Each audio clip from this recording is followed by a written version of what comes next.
नमस्कार दोस्तों, आज के इस राजनीतिक विश्लेषण में आपका बहुत बहुत स्वागत है।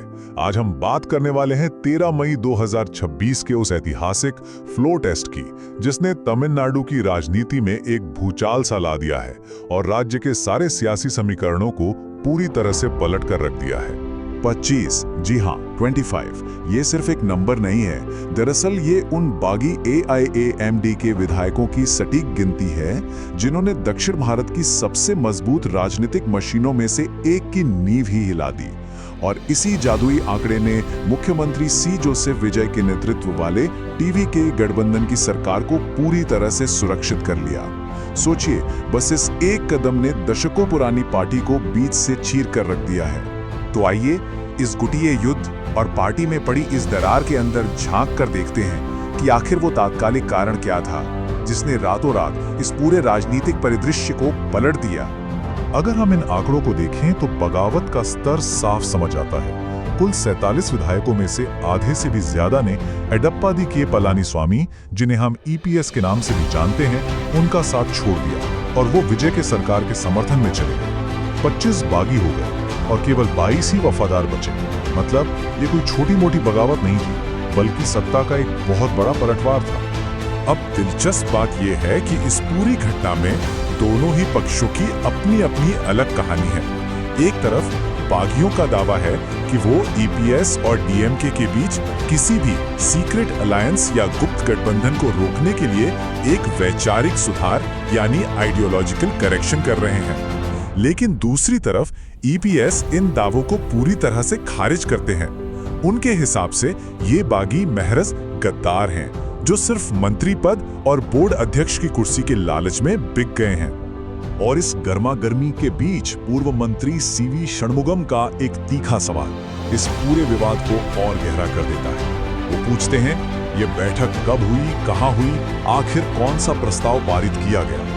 षणमुगम का सीधा आरोप यह है कि EPS ने समर्थन के ये दावे पूरी तरह से मनगढ़ंत तरीके से बनाए हैं, वो भी तब जब सारे विधायक पुडुचेरी के एक रिसोर्ट में बैठे हुए थे। पार्टी के अंदर का ये प्रेशर यही खत्म नहीं होता।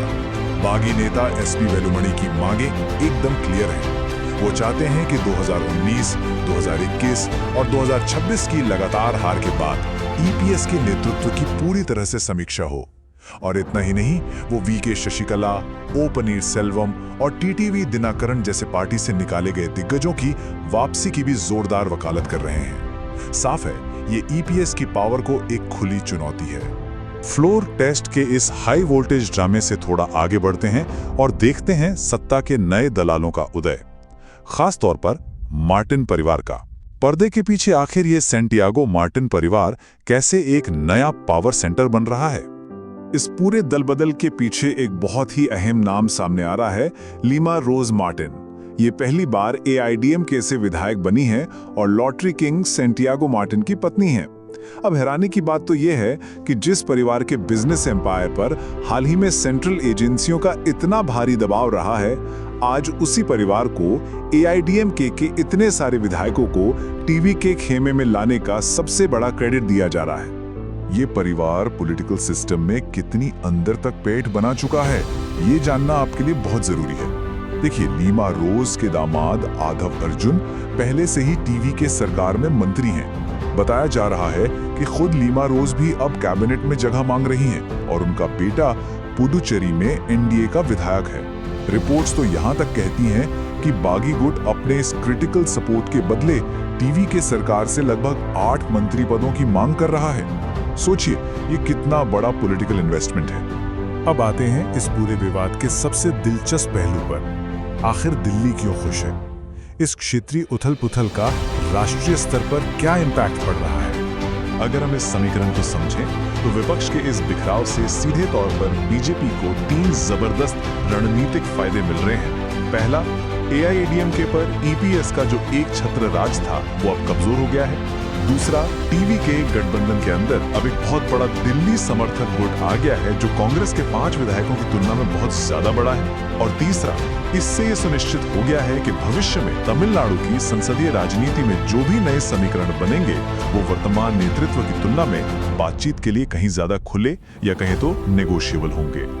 तो यहाँ सबसे जरूरी पॉइंट जिसे हमें समझना चाहिए वो ये है, ऐसा माना जा रहा है कि विजय का समर्थन करने वाले कई AIADM के बागी नेता वैचारिक और राजनीतिक रूप से EPS के बजाय बीजेपी लीडरशिप के ज्यादा करीब हैं। इसका सीधा सा मतलब ये हुआ कि इस नए सत्ताधारी गठबंधन में अब एक ऐसा बड़ा गुट बैठ गया है जो दिल्ली के हितों को लेकर काफी संवेदनशील हो सकता है। यह तमिलनाडु की राजनीति के लिए एक बहुत बड़ा गेम चेंजर है। और अंत में बात करते हैं जयललिता की परछाई और इस विरासत के आखिरी परीक्षण की, क्योंकि ये जो कुछ भी हो रहा है वो कोई रातों रात नहीं हुआ है। ये असल में उस पावर वैक्यूम या सत्ता के खालीपन का नतीजा है जो जयललिता के निधन के तुरंत बाद शुरू हुआ था। नेतृत्व को लेकर जो गहरे सवाल उस वक्त उठे थे, उनका कभी कोई परमानेंट हल निकला ही नहीं। और आज 2026 का ये जो औपचारिक विभाजन है, ये उसी का चरम बिंदु है। कह सकते हैं कि ये AIADMK का वो रिस्ट्रक्चरिंग है जिससे सालों से बस टाला जा रहा था, और आखिरकार आज ये खालीपन पार्टी को इस मोड़ पर ले ही आया।